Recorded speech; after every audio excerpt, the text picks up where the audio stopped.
महाराष्ट्र के सतारा जिले के नयागांव में एक दलित परिवार में 3 जनवरी 1831 को जन्मी सावित्रीबाई फुले भारत की पहली महिला शिक्षिका थी। इनके पिता का नाम खंडोजी नेवेसे और माता का नाम लक्ष्मी था। सावित्रीबाई फुले शिक्षक होने के साथ भारत के नारी मुक्ति आंदोलन की पहली नेता, समाज सुधारक और मराठी कवयित्री भी थी।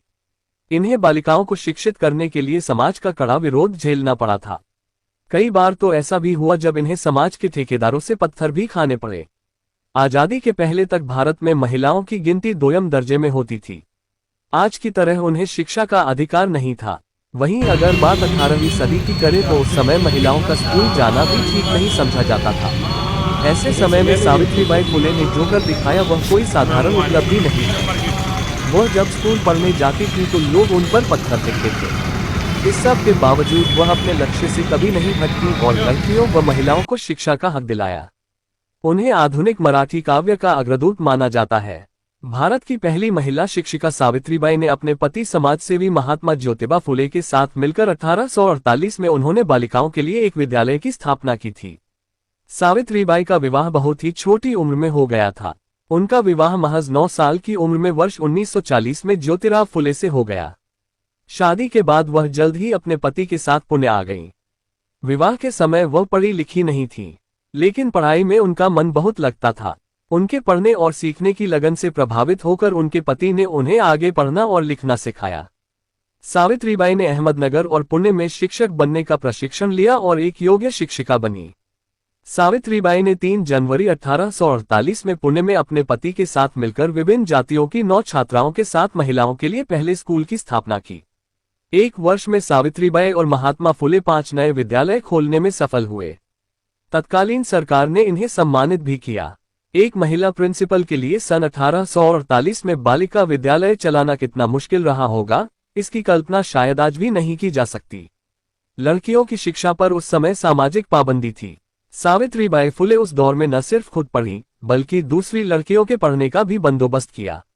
भारत में आजादी से पहले समाज के अंदर छुआछूत, सती प्रथा, बाल विवाह और विधवा विवाह जैसी कुरीतियां व्याप्त थी।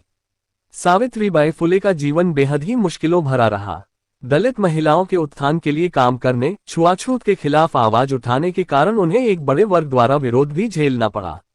वह स्कूल जाती थीं तो उनके विरोधी उन्हें पत्थर मारते और उन पर गंदगी फेंकते थे। सावित्रीबाई एक साड़ी अपने थैले में लेकर चलती थीं और स्कूल पहुंचकर गंदी हुई साड़ी बदल लेती थीं।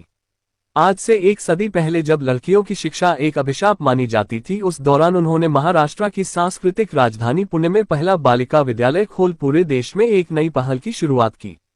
देश में विधवाओं की दुर्दशा भी सावित्रीबाई को बहुत दुख पहुंचाती थी।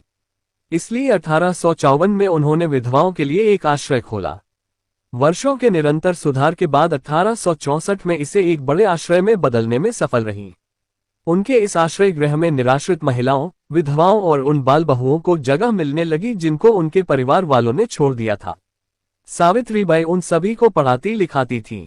उन्होंने इस संस्था में आश्रित एक विधवा के बेटे यशवंतराव को भी गोद लिया था। उस समय आम गांवों में कुएं पर पानी लेने के लिए दलितों और नीच जाति के लोगों का जाना वर्जित था। ये बात उन्हें और उनके पति को बहुत परेशान करती थी। इसलिए उन्होंने अपने पति के साथ मिलकर एक कुआं खोदा ताकि वह लोग भी आसानी से पानी ले सकें। उनके इस कदम का उस समय खूब विरोध भी हुआ। सावित्रीबाई के पति ज्योतिराव का निधन 1890 में हो गया। उस समय उन्होंने सभी सामाजिक मानदंडों को पीछे छोड़ते हुए उन्होंने अपने पति का अंतिम संस्कार किया और उनकी चिता को अग्नि दी।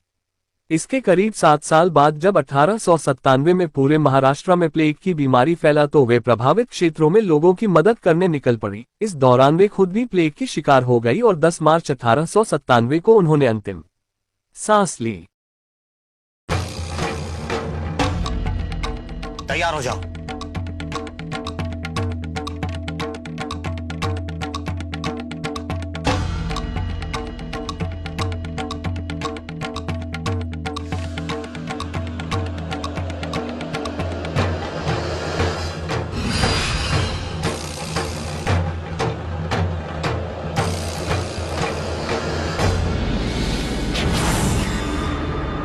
ये पेशवा जी की बात ना मानने के लिए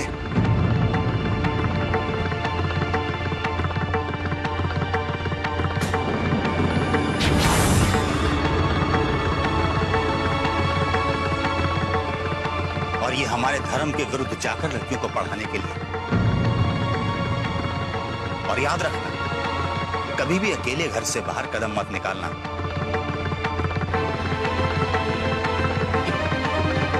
और अब जाओ, जाकर ये गंदे वस्त्र घर में बदल लो।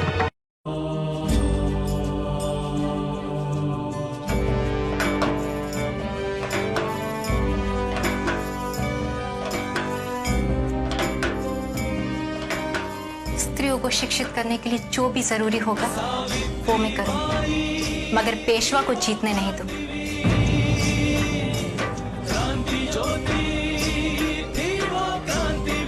जैसा कि आपको ज्ञात है कि आज शिक्षा की देवी माता सावित्रीबाई जी की जयंती है और इस जयंती को हम लोग मनाने यहाँ आए हैं। और जयंती मनाने का सिर्फ और सिर्फ ये उद्देश्य नहीं है कि हम यहाँ आए माल्यार्पण पढ़कर और फूल अर्पित करके चले जाएँ। जयंती का उद्देश्य ये है, हम अपनी माता बहनों को, खासकर मैं उन सवर्ण महिलाओं को भी बताना चाहता हूँ कि अगर कोई इस दुनिया में हुआ है जिसने शिक्षा का काम किया है, इस शिक्षा की वास्तव में प्रत्येक में, तो वो माता सावित्रीबाई है। जब विषम परिस्थितियों में उनको पढ़ाया जाता था, विषम परिस्थिति में जब बच्चियों को उन्होंने पढ़ाया, आपको पता है, आपने पढ़ा होगा किस प्रकार से मनुवादी लोग उनके ऊपर कीचड़ उछालते थे, गोबर उछालते थे और एक नहीं दो साड़ी बैग में रख के जाती थी। इस साइड से अगर गंदे हो जाए तो वहाँ हम साफ सुथरी साड़ी में उनको पढ़ाएँ। तो ये भारत की पहली शिक्षिका है। इन्होंने पहली बार छात्रावास खुलवाए, इन्होंने पहली बार महिलाओं के लिए स्कूल खुलवाए और ये सब जो हुआ महात्मा ज्योतिबा फुले के कारण हुआ, जो हमारी शिक्षा के अग्रदूत हैं। और इस छोटी जयंती के माध्यम से जो एक छोटा सा कार्यक्रम रखा है धर्मभूमि की ओर से, हर बार स्वच्छ संघ की ओर से, मैं पूरे देशवासियों को बहुत बहुत बधाई देता हूँ और बहुत बहुत उनको मुबारकबाद देता हूँ कि ऐसे ऐसे लोग हमारे SC ST OBC पिछड़ा वर्ग में खासकर बहुजन समाज में पैदा हुए, जिनकी हम कीमत नहीं समझ पा रहे, जिनके मार्गदर्शन को हम नहीं बता पा रहे, ना ही उनकी विचारधारा को फैला पा रहे। तो मेरा आपके मीडिया वालों के माध्यम से, आपके माध्यम से मेरा निवेदन है, मेरा अनुरोध है कि इस जयंती को जन जन तक पहुँचाएँ और ये संदेश दें कि वास्तव में शिक्षा की देवी कोई और नहीं, हमारी माता सावित्रीबाई फुले थी, महात्मा शेरजी थी। और पुनः मैं आप लोगों को, देशवासियों को माता सावित्रीबाई की जयंती की बहुत बहुत बधाई देता हूँ और कोटि कोटि में नमन करता हूँ। और मैं चाहूँगा इसके बाद जो अगला कार्यक्रम हो वो इसी जगह पर भव्य कार्यक्रम हो। मैं आप लोगों से यही अनुरोध करूँगा। जय हिंद, जय भारत, जय सावित्रीबाई, जय।